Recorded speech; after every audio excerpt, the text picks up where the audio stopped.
Hi there, this is Gabe Belanger, and I wanted to talk to you a little bit today from the perspective of a small business owner or business owner, and what's on the dark web, what lurks in the dark web, and why it might be something useful to get a real feel for what's out there in terms of hackers and the information that's been hacked. Sorry about that. Feel for what's out there in terms of I was streaming myself.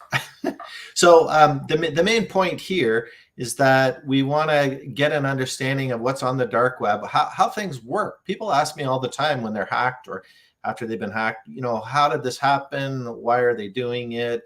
Who are they? A lot of times the things that I see are automated, but more recently I'm seeing that people are being hacked and they're taking specific steps. There was a case where a person was hacked, and there was really hacked in many, many different ways on many, many different accounts. And it took a long time to get out of that situation. We had to replace some hardware and get rid of a bunch of accounts, create new accounts. It really was difficult. So how are these hackers working, and what is the threat that it poses to small business? So what I've done is I've got myself connected to the dark web. So nobody should really connect to the dark web. And the dark web are just websites on the internet. But the problem here with the dark web is that we don't know who's on the other end of these dark web websites. They might be criminals, they might be regular people, but it's probably not safe. So you shouldn't really do it. If you did want to do it, if you did want to try it, I would get an IT person involved. I'd make sure that you that you use the Tor browser, which is a browser that doesn't share, it claims it doesn't share much information about you or give much information out. Put the security high on the Tor browser, get a VPN service. For example, you could use NordVPN or something along those lines. And what that does is it kind of hides your IP address on the internet. And then you can go through the Tor browser using the VPN on a separate operating system, not on a real computer, but on a virtual operating system. So you can actually have an operating system on your computer run off USB. That's the safest way to do it. And if you did want to do it, well, take all those steps and then go ahead. I wouldn't put any personal information out there. But let's not wait much longer, and let's just look and see what there is on the dark web. So the first thing to say about the dark web is that it doesn't really work, the same way as the internet. It kind of feels old school to me. So what I've done is I've gone to this hiddenwiki.org, and it provides a bunch of links. Now, the dark web runs really slow, and I don't want to make this video really lag or hard to view. So I've clicked and opened a whole bunch of things to prepare for the video, so it's just quicker. So you start out by looking at this thing here, which is the hiddenwiki.org, and that's the website, the hiddenwiki.org. You go here and you can scroll through and look at a bunch of different links. So some of the links are like drugstores, and they're not your normal drugstore here. So it's cocaine, heroin. So these links kind of walk you through some of the places you can go on the dark web. So we can see they have different categories, everything else, and primarily in here you're going to find a bunch of different categories. So in here there are other hidden wiki sites you can click on. So I've done that. Here's another one. This one is a little bit easier to see. So I click the link here to get this directory called Onion Links, and you have some navigation. This one's a little easier, but it feels like 10 years ago. Anyway, so we have some introduction points, some more pages with other links, financial services. So these are different things. Counterfeit US dollars gives you an idea. Commercial services, rent a hacker. Yep. Drugs, chans, which is like, I think it means like channels, which is like forums and places where people can talk on the dark web. Privacy services. This is mostly about how to keep your information private. If you're doing something criminal, well, you probably care about that. Email providers, I believe it's the same kind of thing. These are kind of emails that are extra secure, very secure. Blogs and personal sites, a little bit about hacking, news sites, open source, and others. So the CIA actually apparently has their own dark web website as well. So there's the first kind of other directory, to look at. So again, you go to the hiddenwiki.org, you click on one of these other directory sites, and this is just one that I found. Here's another one, the Hidden Wiki, and it just talks a little bit about, same kind of thing, financial services, Euro bills counterfeit, dark web hackers, drugs, chans, privacy services, email. So it's very similar. And then if we go here, well, then we're getting into the whole point here. So if you're a small business owner, you hear about cyber attacks, and oftentimes people think, well, that won't happen to me. And that's exactly what they're hoping. And it is happening a lot these days. And it's actually easier in some ways than it has been before. There's a general malaise. There's a general concept out there that, I'm not worried about it. I'll take my chances. It might happen to this company or that company, but I'll take my chances, and entrepreneurs, business owners, they are kind of, some of them are okay with risk. But if your company really depends on the information, there should be no kind of tolerance for any risk, if you're in the financial services, because people can go to the dark web and they can just hire this guy. So Vladimir, the hacker. So here's some of the things that he's saying he can do. So remote control the phone of someone else. I've encountered this in supporting clients many times, Facebook and Twitter account hacking. So it seems to me you just pay the guy, and then you tell him whose account you want hacked, and then he'll work on getting it hacked. Full package deal, getting access to personal or company devices and accounts and searching for the data you need. Well, that's $1,800. So you can imagine maybe that someone gets into your business, they log into your bank account, and they transfer money to themselves, or they transfer it into a Bitcoin bank and get it through Bitcoin. So you can see DDoS for protected websites, 1 month. So these are denial of service attacks. These happen. I've seen these on some of my vendors. 30 days full service, 8 hours a day for 30 days, $9,500. Other service, discuss. So this gives you a sense. So that is this hacker named Vladimir. Then we have another hacker. This guy's name is George, and here's what he's willing to do. Destroying someone's life. Your target will have legal problems or financial problems. Proven methods, including child porn, that always work. So these things are real. We shouldn't imagine that, if we have an antivirus, that we're safe. There's many ways of getting around antivirus protection. Even if you have quite a few security measures in place, there's still lots of other ways of doing it. Another way that this can possibly happen that people don't often think of is, with an insider threat. So someone working in your organization, maybe they want to provide some information and get paid. It's possible. That's called the insider threat. And then there's another one that's not often thought about, which is social engineering. So maybe people are calling in pretending to be an angry customer, and they pressure one of your staff into getting some information that they can use to hack into your account. So these things are doable in many different ways. So right here on the dark web, we can see there's a way to hire a hacker. And, it's pretty plain to see. If you want something done, you can just hire these guys if you're willing to put the money out. So we're talking about taking over accounts, etc. So here's another example: rent a hacker, renter, experienced hacker, prices, technical skills, 0-day exploits. That means exploits that can't be patched because they're brand new. They're brand new vulnerabilities or things that have been created by a hacker. A small job, email, Facebook hacking, calls that a small job, 250 euros. Medium, large, ruining people, espionage, website hacking, DDoS for big websites.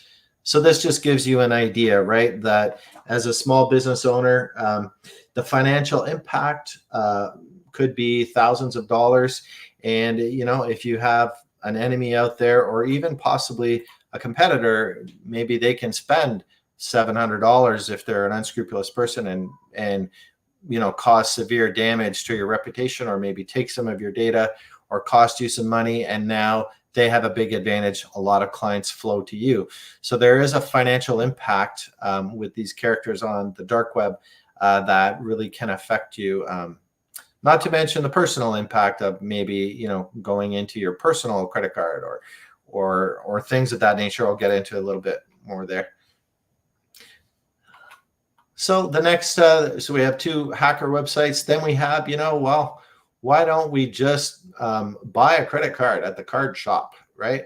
So if we look here, these are credit cards, 10 credit cards with 1,000 to 5,000 US dollars. You buy it for $90 or Bitcoins. 50 cards from 1,000 to 5,000. You buy it for $350. So there are a whole set of compromised credit cards that are up for sale on the dark web. So if you're wondering how it works or where it is, I mean, this is where it is. This is possibly could be my credit card, your credit card that has been captured, and now they're waiting to sell it. When they sell it, you're going to find a whole bunch of charges, and they may get away with it.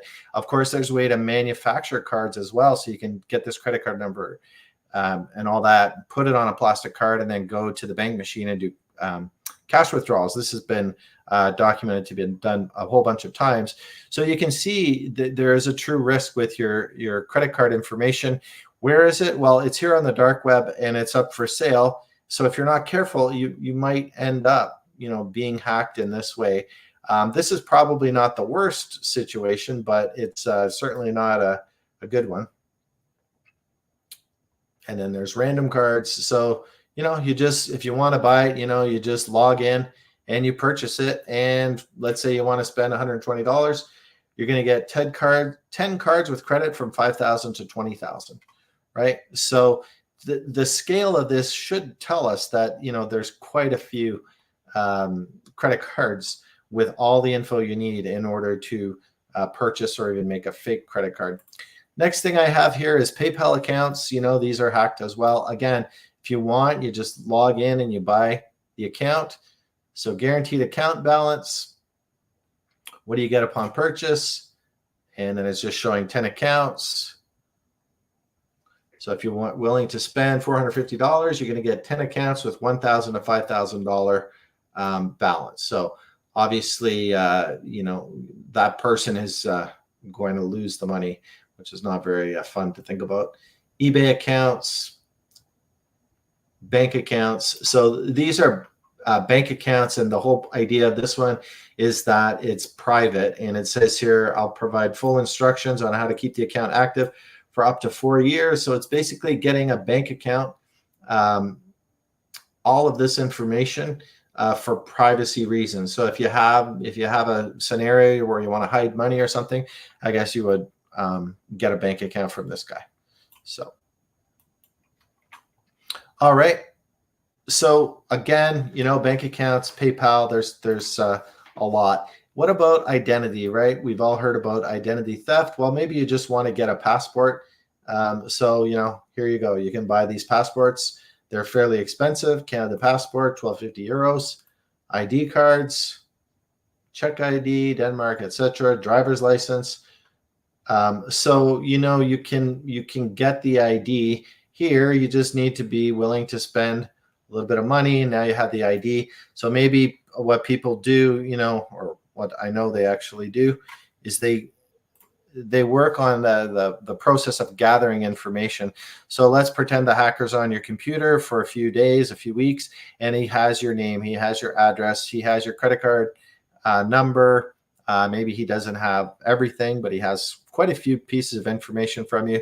So now maybe it's time that person wants to, do an identity fraud with you and try to get a loan somewhere. So they get a picture, they build up more information so they can get a credit card, and then possibly they try to get a loan with this fake ID as well in your name, $20,000, and they withdraw the money and it's actually in your name. So this idea of identity fraud, it just shows here in the dark web that we're looking through. Everything is here. Everything is here to get this to happen, right? You can buy the ID. You can get the bank account to hide the money. You can buy information. You can rent a hacker. The whole thing is here. Just wanted to mention also that this is a forum, or what they call a chan. So here's one where you can look through. There's a whole bunch of different kinds of forums or channels. You can see the number of posts and the number of users. And some of these have nothing to do with hacking, obviously, but they have more to do with just whatever they want to talk about. But I know from a lot of work with stolen passwords in the past, that a lot of times these forums are where people talk about, trading passwords, trading information, where to get passwords. So on these forums, you can kind of learn where to get things and how to get things done as well. So that's just an example of the forum. So, you can buy the ID, you can buy the credit card, you can buy pretty much what you want. If you don't have everything you need, well, hey, you can just hire a hacker, and the hacker can get the other piece of information you want. Maybe they can set up an advanced persistent threat in a company, and they're just harvesting the data until the right time. And maybe a few months later, a year later, 2 years later, then they buy the ID, they get the loan. There's so many different scenarios. So that's where cybersecurity, has an impact. It's kind of like a parallel internet, but not quite as quick. So the other part of the dark web I just wanted to talk about is, everyone on the dark web is not necessarily a criminal. So here's a website called ProPublica, and you can see this is just talking, I think it's like alternative news, and it just says oil companies contaminated a family farm. So what you'll find on the dark web is not just hackers and things like that. Another thing on the dark web is to submit information about kind of like, I guess this is like for people who want to leak information. So you just leak the information in here, I guess, privately. We see another website here, how to get perfectly anonymous Bitcoins in 3 easy steps. Obviously, if you're wanting to do something criminal, you need to keep the money or the Bitcoins hidden. So here's the guide how you can just buy it here. So it's basically like the grocery store for the hacker, where they can get everything sorted out, or a bad actor who's wanting to do the same thing. Counterfeit US dollar bills, basically the same idea here. So this really is a place where criminal activity thrives. And then lastly, well, maybe you want to buy citizenship of the US, a real passport, and they're kind of talking about it here. Your US citizenship and what the cost is. US bank account with online bank and card. So, obviously fake identity. Not sure how they do any of this stuff, but it's there. Yeah, and I have a few more things actually. So here's a guy who's selling cocaine apparently on the internet. You can see 2 grams, so-and-so cost. You can just buy it right here on the dark web. So when we're talking about criminal activity, etc., this is really the paradise for the criminal, I guess. There's another thing I notice here is dark mining, and here's a scam. Apparently, we run Bitcoin miners since many years. Recently, we found a way to receive stolen electricity in our new data center we are building in a small country we cannot name. Everyone is corrupt here, which has made it easy. There's a huge advantage for other Bitcoin. So basically what he's asking you to do is invest here. Basic plan, 30% per month for 12 months, $750. So he's saying if you invest and help us out, here's our nice setup that we can get the Bitcoin for free because we're not paying for electricity. So again, log in and purchase, and it's a kind of hard to believe that this stuff exists out there and it's not stopped. I can't speak to how difficult or how easy that would be to do, but I hope this has kind of opened your eyes a little bit to the reality out there. So what we see is that if you're looking to be a hacker, if you're looking to get information from a company, try to steal information, you can just hire people on the dark web. they've already gathered and harvested credit cards. They have people's identity and logins for things like PayPal. They're just sitting there waiting to be purchased. So this should open your eyes as a small business owner. It's real, it's big, it's just growing every year. When people call us and say they were hacked in, most of the time they had no or little security. And of course, if you're trying to hack into somebody's business or their personal accounts or whatever, you're going to go for the people who don't have the best security because it's easier. And you can actually scan on the internet and see companies and organizations and networks that are vulnerable, and then just go after those. So this is well known. I hope this has shown this is a real big industry. I know it's a multi-billion-dollar industry. It's getting more and more sophisticated, and it's actually easy to access. You can just do it here on the dark web. Maybe you're not good with computers. You can probably find a person to navigate the dark web. And so that it's so easy that, it really does pose a threat. So hopefully this opens a lot of people's eyes to that fact. If you are at all concerned about anything I've shown you here, or if you have some concerns about your own security for your own personal accounts or for your business, I can tell you there's a few really important steps. Having experienced many, security incidents that customers have called me on, one of the biggest things I can say is keep all your systems up to date. That's a big thing because it makes hacking into you a lot more difficult. Another big thing would be to set up multi-factor authentication on all of your important accounts, including things like email and social media. So if you're logging into your Facebook, make sure that a code is texted to your cell phone before you can get access. Small things like this, they go a long way towards protecting you. So I don't see any comments there, but I hope you got something out of this. And please contact me if you feel like you need a little bit better security for your business. I can help do that. We use automated tools, and we can really make you a lot more difficult to hack with just a few easy steps. Okay, again, it's Gabe Belanger from Computer Geeks on Call. I hope you have a good day.